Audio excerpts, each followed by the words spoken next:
Ron and Mike have known each other for over 30 years, but really partnered in the 90s. They came together to build a growth strategy for Nationwide and the management team. You know, it was this strategy and foundation of building the business that led them to acquire Parlec and then Century Mold. When Nationwide Precision was sold, they went on to their third careers, and Mike went into Parlec, and about the same time the original owners of Century Mold, Jim Merck and Jim Brazil, were interested in a retirement succession kind of plan, and Ron was able to rekindle those old relationships, and he and Mike bought Century Mold, and really took a fairly big risk because they were well positioned out of the Nationwide sale, but decided to go on and make another career in building Century Mold and continuing to build Parlec. As the commercial bank for Nationwide, we had familiarity with both Mike and Ron. We had the opportunity to see both of these individuals lead and manage their respective areas in the business. When Ron and Mike acquired Century Mold, the company was undercapitalized and needed certainly some financial support. But I think it's because of our faith in both individuals that was what was the leading factor in us being part of their continued success throughout the years. Prior to the recession, the North American production build was roughly 16 million units. In 2009, it dropped to 8.5 units.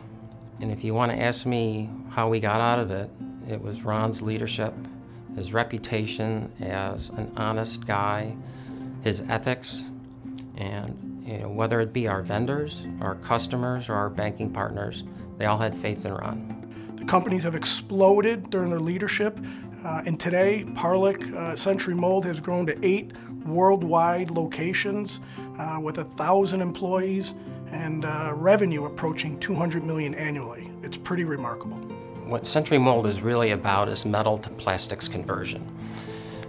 With the new fuel standards, as well as trying to reduce the cost of a vehicle, parts that were traditionally made out of metal, heavier and more expensive, what Century Mold was able to do was convert them to plastic.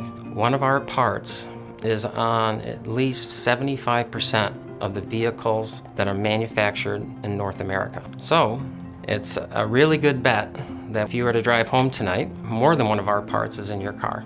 Mike and Ron have always expected their highest level of integrity from their team and companies, no question about it.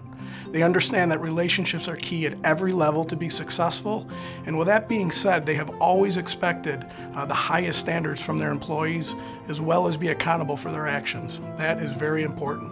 Mike was involved in the creation of Unity Health System, and over that 20 years took on increasingly more responsibility. And in the last 4 years, before we created Rochester Regional Health, Mike was the chairman of the board. Mike inspires people to excel, I think, basically by his style. That you believe that he is thinking about the best interests of the organization.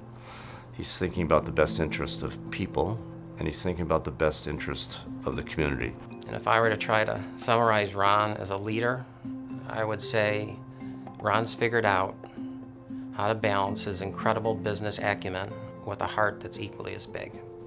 And certainly, it doesn't hurt that Ron has a calculator in his head. If we were all blessed with his mathematical prowess, the calculator never would have had to been invented.